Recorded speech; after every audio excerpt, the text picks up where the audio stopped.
لله سبحان اللہ. الحمد لله وحده والصلاة والسلام على من لا نبي بعده أما بعد فأعوذ بالله من الشيطان الرجيم بسم الله الرحمن الرحيم محمد رسول الله والذين معه أشداء على الكفار رحماء بينهم صدق الله مولانا العظيم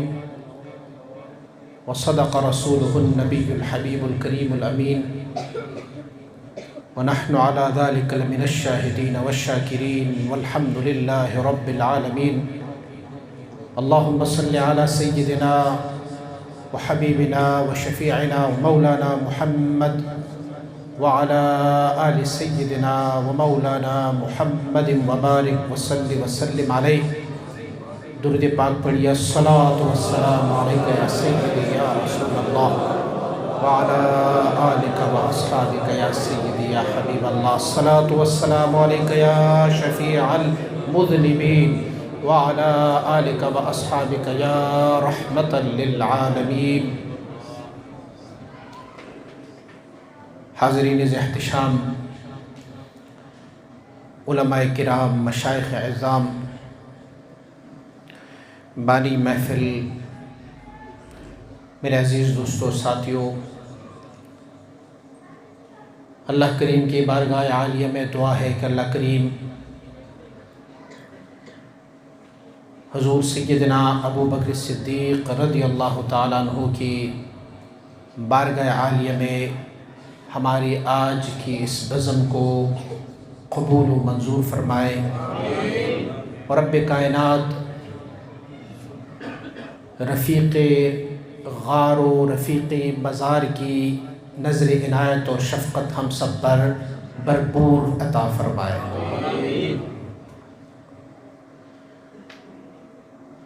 دوستو، مناقب سیدنا ابو بکر صدیق رضی اللہ تعالیٰ عنہ آپ لوگوں نے سماعت فرمائی اور میں نہایت ہی ممنون و مشکور ہوں جناب قبلہ مفتی صاحب کی کہ پچھلی کئی جمعوں کے خطابات میں اور اپنے یوٹیوب چینل پر بھی انہوں نے یہ فریضہ اپنے ذمے لیا ہوا ہے کہ مسلک حق اہل سنت والجماعت کی ایک متفقہ فیصلہ جو افضلیت و اولویت سیدنا صدیق اکبر پر ہے ان کو بھرپور طریقے سے اجاگر کرنے کی سعی بلیغ فرما رہے ہیں.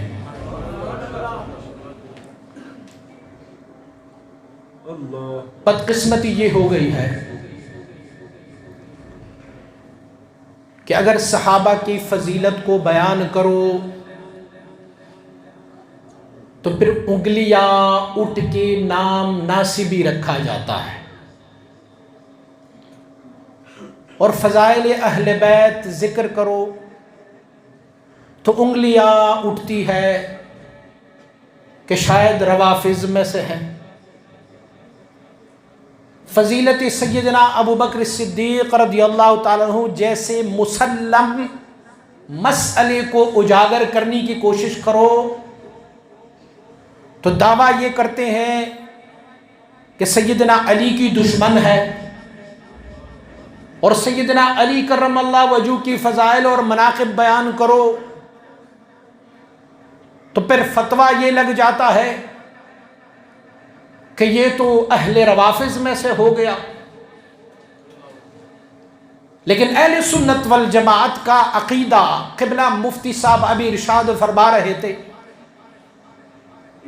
کہ اجماع امت اس پر ہے کہ سیدنا صدیق اکبر رضی اللہ تعالیٰ عنہ افضل البشر بعد الانبیاء ہے. یہ عاجز عرض کرنا چاہتے ہیں کہ یہ امت محمدیہ کا اجماع نہیں ہے، اکیلے امت محمدیہ کا اجماع نہیں ہے،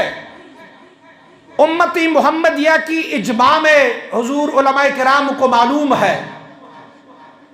اگر اجماع منعقد بھی ہو کسی بات پر تب بھی اس پر اختلافات اور انگلیاں اٹھ سکتی ہے، لیکن سیدنا صدیق اکبر رضی اللہ عنہ کو افضلیت اور اولیت امتی محمدی کے علاوہ صحابہ کرام کی اجماع منعقد ہے اس بارے میں، اور صحابہ کی اجماع کو کوئی مائی کا لال رد نہیں کر سکتا، اس پر انگلی نہیں اٹھائی جا سکتی۔ فلہذا صدیق کی افضلیت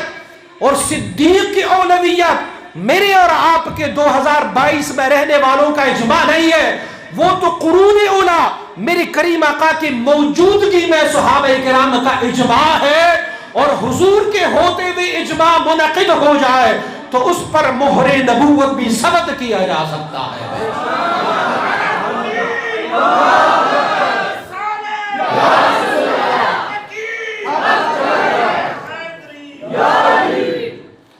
اچھا، کنفیوز یہ ہو گیا ہے، لوگوں کی ذہنوں میں ڈال گیا، الحمدللہ علماء کی ذہنوں میں نہیں ہے، جو عوام ہے ان کے ذہنوں میں یہ بنایا گیا ہے کہ آپ دیکھیں افضلیت سیدنا علی کرم اللہ وجہہ پر چپٹر کے چپٹر بھرے پڑے ہیں، آپ دیکھیں کہ افضلیت سیدنا علی کرم اللہ وجہہ کو فضیلت دی گئی ہے۔ قبلہ مفتی صاحب نے جو اشارہ فرمایا اسی کی طرف اشارہ فرمایا کہ من کنت مولا ہو فہذا علی مولا، اس سے لیا گیا ہے کہ کس کے بارے میں یہ کہا گیا ہے، لیکن علماء اہل سنت والجماعت نے ان کا بھی جواب دیا ہے، فرمایا ایسے نہیں ہے۔ میری کریم آقا صلی اللہ علیہ وآلہ وسلم غزوہ احد میں جب سیدنا سعد رضی اللہ تعالیٰ عنہ ان کے سامنے ڈھال بنے ہوئے ہیں، آپ ایک بھرپور تیر انداز شخصیت ہے، اور ایک ایک تیر جب اٹھاتے ہیں اور نشانہ لگاتے ہیں تو ایک ایک کافر کی سینے میں پیوست ہو جاتا ہے۔ میرے محبوب اس کی اس ادا سے خوش ہوتے ہیں اور ایک کلام فرماتے ہیں ارمی یا سعد فدا کا امی و ابی، میرے ماں باپ تجھ پر قربان ہو، مار سعد ان کو مار لے آبا۔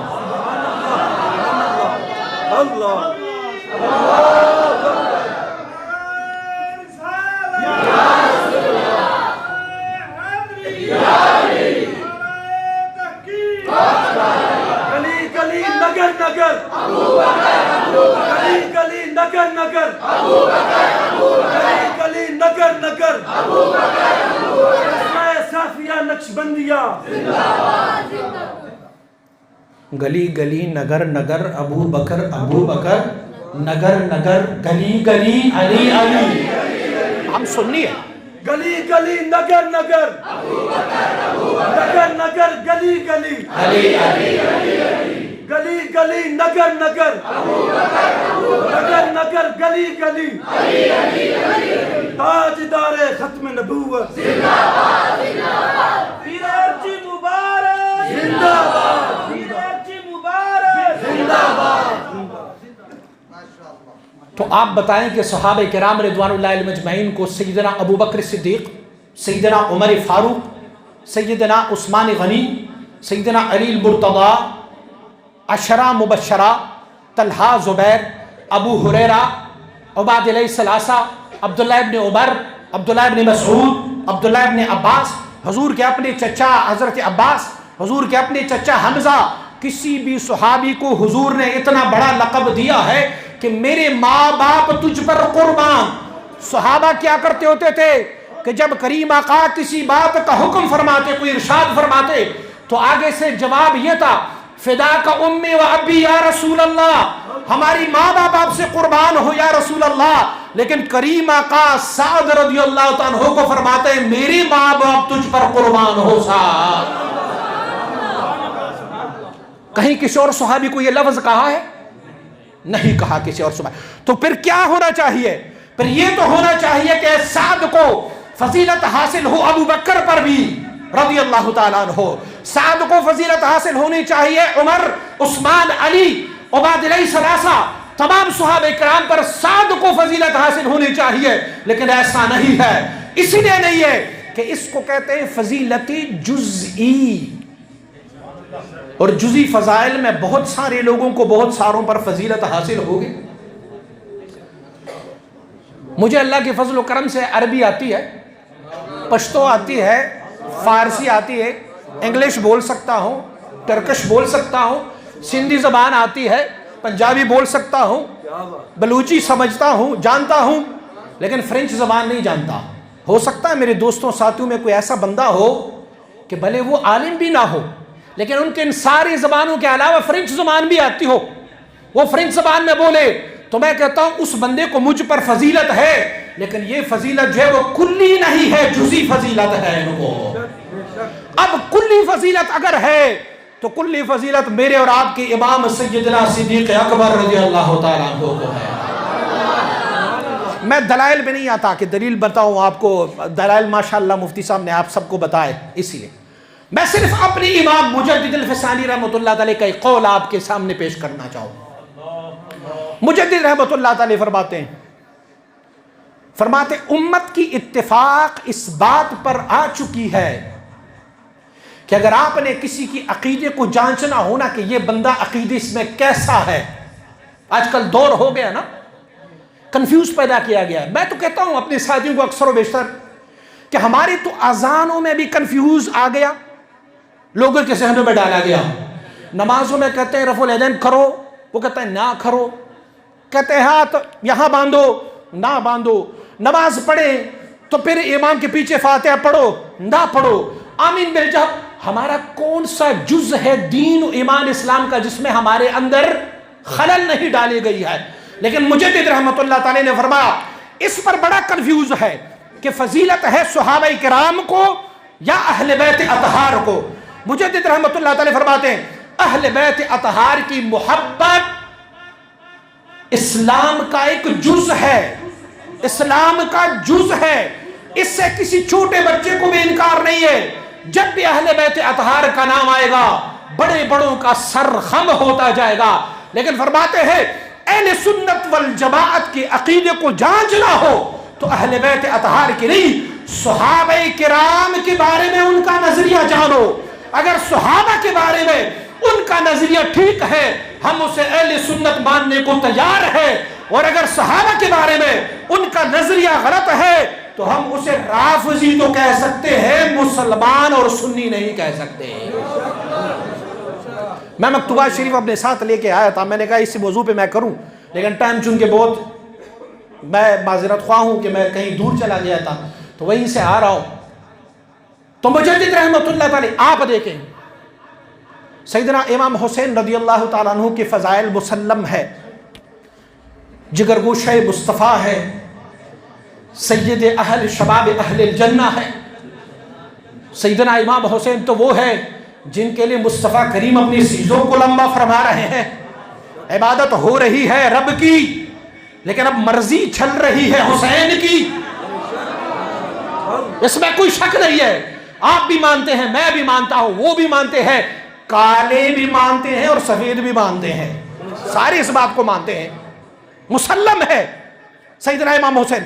لیکن ان لوگوں سے پوچھا جائے سیدنا امام حسین رضی اللہ عنہ بے اختلاف روایت جب کربلا کے میدان میں آتے ہیں تو 53 ایئرز یا 52 ایئرز اولڈ، 52-53 سال عمر ہے۔ کربلا کے سفر سے پہلے امام حسین کہاں تھا؟ کہیں ان کالوں نے وہ تذکرہ کیا ہوا ہے کہ سیدنا امام حسین رضی اللہ تعالیٰ عنہ وعلیہ السلام کیا وہ جو کربلا کا سفر شروع ہوا اس سے پہلے کہاں تھے؟ کبھی آپ کو ان کا کوئی تذکرہ سننے میں آتا ہے؟ کوئی تذکرہ سننے میں نہیں آتا۔ اہل بیت اطہار میں سیدنا امام حسن رضی اللہ تعالیٰ عنہ کا کوئی تذکرہ آپ لوگ سنتے ہیں؟ امام حسن رضی اللہ تعالیٰ عنہ کی کیوں نہیں تذکرہ ہو رہا؟ اس لیے نہیں تذکرہ ہو رہا کہ سیدنا امام حسن رضی اللہ تعالیٰ عنہ نے اپنے نانا مبارک کی کہنے پر خلافت ان کی اہل کی سپرد کر دی، اور اس اہل کے ساتھ کالوں کا تعلق خراب ہے، تو جب خراب ہوا تو سیدنا امام حسن کا بھی کوئی تذکرہ نہیں ہو رہا۔ آپ کو پتہ ہے کہ کربلا کے میدان میں جو شہید ہوئے تھے ان ناموں میں آپ کو ابو بکر عمر اور عثمان نام کے کوئی ملتے ہیں کہ نہیں ملتے؟ ہسٹری اٹھا کے دیکھیں، کبھی کوئی تذکرہ سنا ہے کہ وہاں پر کربلا میں کوئی 3-4 تو ایسی بھی نام تھے جو ابو بکر کے نام پہ رکھا گیا تھا، اور کوئی غیر نہیں تھے، میرے حسن اور میرے حسین رضی اللہ تعالیٰ عنہما کی اولاد میں سے تھے۔ آپ کو پتہ ہے سیدنا امام حسن رضی اللہ تعالیٰ عنہ جو سادات ہوتے ہیں، سادات 2 قسم کے ہوتے ہیں، جو اوریجنل سید ہے نا، جس کو ہم اوریجنل سید کہتے ہیں، وہ حسنی اور حسینی ہوتا ہے۔ آپ کو تو پتہ ہوگا نا، حسنی بھی سید ہے اور حسینی بھی سید ہے۔ کبھی یہ بات آپ لوگوں نے غور کی کہ ساری دنیا میں تو یہ چرچا کرایا جاتا ہے کہ کربلا میں ایک ہی بندہ باقی رہ گیا تھا اور ان کا نام تھا سیدنا زین العابدین رضی اللہ تعالیٰ عنہ، بقیہ آپ کو کوئی تذکرہ نہیں ملے گا۔ ایک اور بھی بندہ تھا جو سیدنا امام حسن کی اولاد میں سے تھا، ان کا نام تھا حسن مثنی۔ ابھی تک حسن مثنی کا کوئی تذکرہ ہے آپ کے پاس؟ کوئی تذکرہ نہیں ہے۔ وجہ کیا ہے کہ سیدنا امام حسن رضی اللہ تعالیٰ عنہ کی ذات مبارک اکیلے وہ نہیں، بلکہ سیدنا امام حسین رضی اللہ تعالیٰ عنہ وہ مبارک بھی اپنے نانا جان کی صحابہ سے ہم ساروں سے بڑھ کر پیار و محبت کیا کرتے ہوتے تھے۔ سیدنا عثمان رضی اللہ تعالیٰ عنہ کی شہادت کا واقعہ ذرا غور سے پڑھیے گا، پھر پتہ چلے گا کہ کیا ہے وہاں پر۔ وہ جو کہتے ہیں لا اعظم باللہ، سیدنا امام ابو حنیفہ رحمۃ اللہ تعالیٰ مناقب میں امام ابو حنیفہ میں ذکر ہے، امام ابو حنیفہ رحمۃ اللہ تعالیٰ فرماتے ہیں میرے پڑوسی میں ایک کالا رہتا تھا، میں نام نہیں لیتا، ویسے کالا ان کو کہتا ہوں، وہ کالا رہتا تھا۔ تو کہا وہ اس کالے نے العیاذ باللہ سیدنا عثمان رضی اللہ تعالیٰ کے خلاف بولا کہ العیاذ باللہ سیدنا عثمان رضی اللہ تعالیٰ یہ یہودی ہے۔ تو سیدنا امام ابو حنیفہ رحمۃ اللہ تعالی فرماتے ہیں کہ وہ جو کالا تھا وہ کبھی کبھار ہمارے پاس بھی آیا کرتا ہوتا تھا، تو مجھے پتہ چلا کہ اس نے یہ بات کی ہے۔ دیکھیں سیدنا امام ابو حنیفہ رحمۃ اللہ تعالی کے پاس لاکھوں دلائل موجود تھے، لیکن آپ نے فرمایا میں دلیل، کیونکہ کالوں کو ڈنڈوں ہی سے سمجھایا جا سکتا ہے، ایسے نہیں سمجھایا۔ تو کہا اسی لیے پھر ایک دن وہ میرے پاس آیا، کہا میری بیٹی ہے، بہت خوبصورت ہے اور علم بھی حاصل کر چکی ہے، قرآن بھی پڑھ چکی ہے، تو میں چاہتا ہوں کہ اس کی شادی نہ کسی نیک بندے سے کرائی جائے۔ تو سیدنا امام ابو حنیفہ رحمۃ اللہ تعالی نے فرمایا میرے ذہن میں یہ بات آئی کہ میں اب اپنا وار اس پہ آزماؤں گا اور انہی کی زبان سے کہلواؤں گا حقانیت سیدنا عثمان رضی اللہ تعالیٰ عنہ۔ تو آپ فرماتے ہیں میں نے اس کو کہا کہ ٹھیک ہے میں رشتہ ڈھونڈ کے آپ کو بتاؤں گا۔ کئی دنوں کے بعد وہ جب آیا تو کہا ہاں رشتے کا کیا ہوا؟ میں نے کہا رشتہ تو مل گیا ہے، بندہ ہے بہت مالدار، اعلیٰ نسب اور قبیلے میں بہت اچھا ہے، خوبصورت بھی ہے، حسین بھی ہے،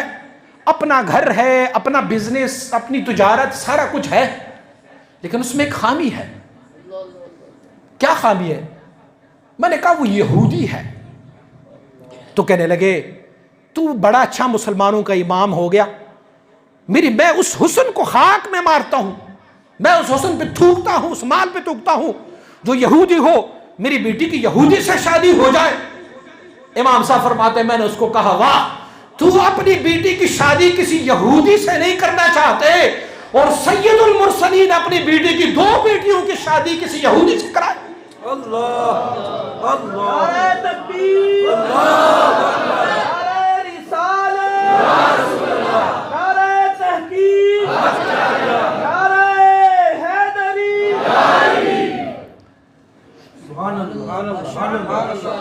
تو فرماتے ہیں کہ وہ اس نے کہا کہ آج میں توبہ کروں گا اپنے عقائد سے، کیونکہ یہ عقیدہ نہیں۔ تو سیدنا عثمان رضی اللہ تعالیٰ عنہ کا تذکرہ، بلکہ اتنی تو صحابہ کرام کے ساتھ بغض اور عداوت ہے کہ قریب آقا صلی اللہ علیہ وسلم بارک کے 2 صاحبزادیاں جس کو ہم عثمان ذی النورین کہتے ہیں، سیدنا عثمان رضی اللہ عنہ حضور کے دونوں صاحبزادیاں مبارکہ جو ہے ان کے بارے میں کوئی تذکرہ نہیں ہے۔ ہمیں صرف سیدہ فاطمہ رضی اللہ تعالیٰ کے بارے میں بتایا جاتا ہے، یہ ہمارے اہل سنت والجماعت پر ایک حملہ ہے، اور اس حملے کو رد کرنے میں مجدد الفسانی رحمۃ اللہ تعالی نے اپنا کردار ادا فرمایا ہوا ہے۔ آپ نے جا بجا اپنے مکاتب میں فرمایا ہوا ہے کہ صحابہ کرام رضوان اللہ علیہم اجمعین اور اہل بیت اطہار کریم آقا صلی اللہ علیہ وسلم نے اختتام فرمایا اور فرمایا میرے صحابہ کی مثال اصحابی کالنجوم بأیہم اقتدیتم اہتدیتم، اور مثل اہل بیتی کا مثل سفینۃ نوح من رکبہا نجا، کریم آقا پیچھے لگ جاؤ گے تجھے ہدایت ملتی رہے گی، اور میرے اہل بیت اطہار کی مثال جیسے نوح علیہ نبینا علیہ السلام کی کشتی ہے، جو اس میں بیٹھ گیا اس نے نجات پایا۔ مجدد رحمت اللہ تعالی فرماتے ہیں غور کرو کہ جو بندہ کشتی میں بیٹھتا ہے تو وہ تاروں سے ہدایت لیتا ہے، اور فرمایا تاروں سے ہدایت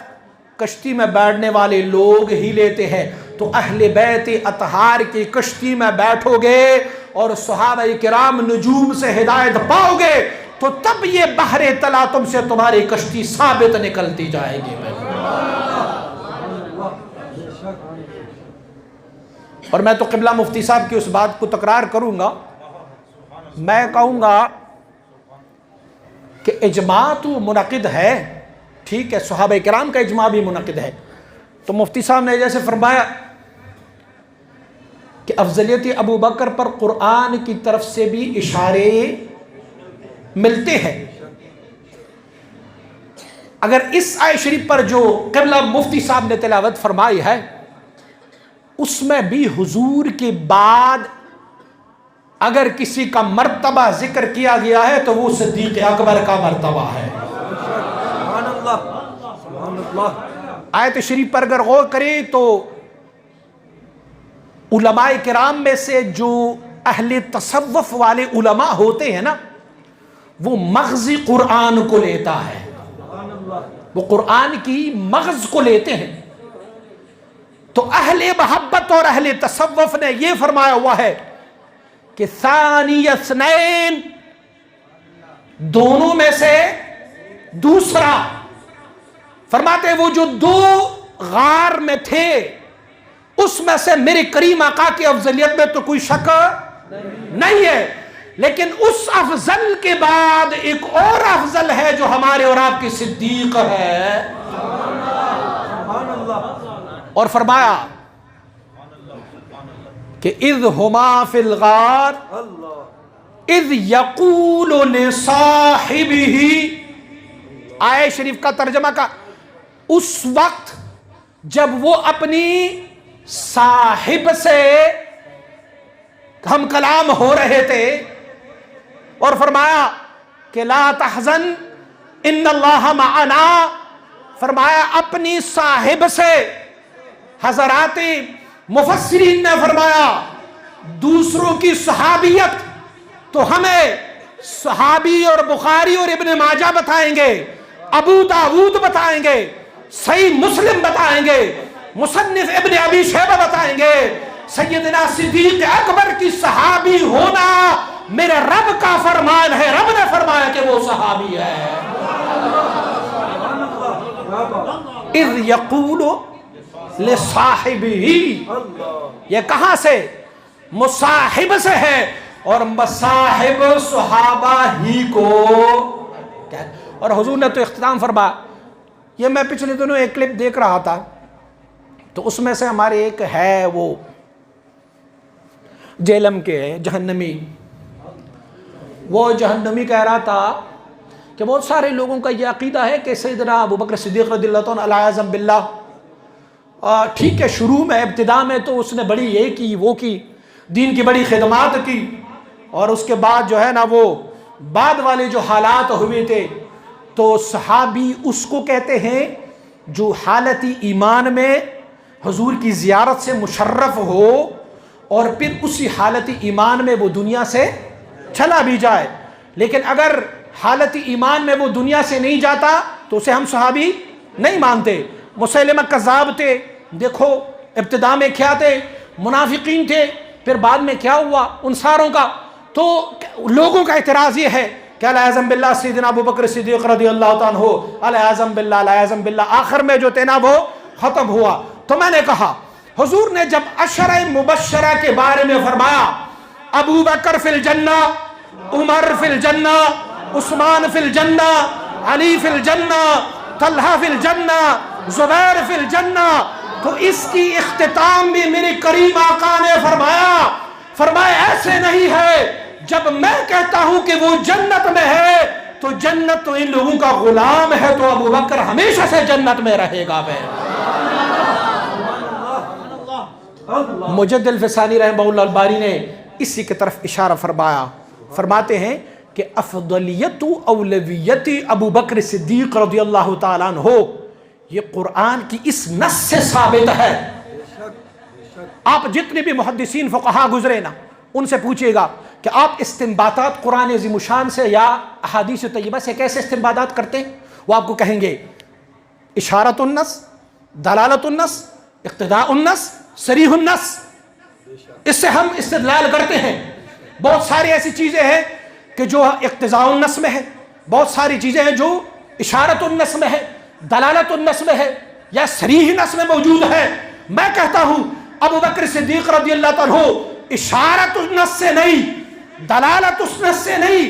اقتضاء النص سے نہیں، بلکہ صریح نص سے ثابت ہے کہ وہ میرے کریم آقا کے صحابی ہے، اور کریم آقا کے بعد سب سے افضل بشر بعد الانبیاء سیدنا صدیق اکبر رضی اللہ تعالیٰ عنہ۔ اللہ کریم ہمارے حاضری کو قبول و منظور فرمائے۔ یا رسول اللہ۔ گلی گلی نگر نگر ابو بکر، گلی گلی نگر نگر ابو بکر۔ نعرہ تکبیر، نعرہ رسالت، نعرہ تحقیق، گلی گلی نگر نگر، نگر نگر گلی گلی، گلی گلی نگر نگر، نگر نگر گلی گلی۔ یار آپ شرما کیوں رہے ہیں؟ ٹکا کے نعرہ لاؤ، ابو بکر دا نام بھی ٹکا کے لینا، علی المرتضیٰ دا نعرہ بھی گج بج کے لانا۔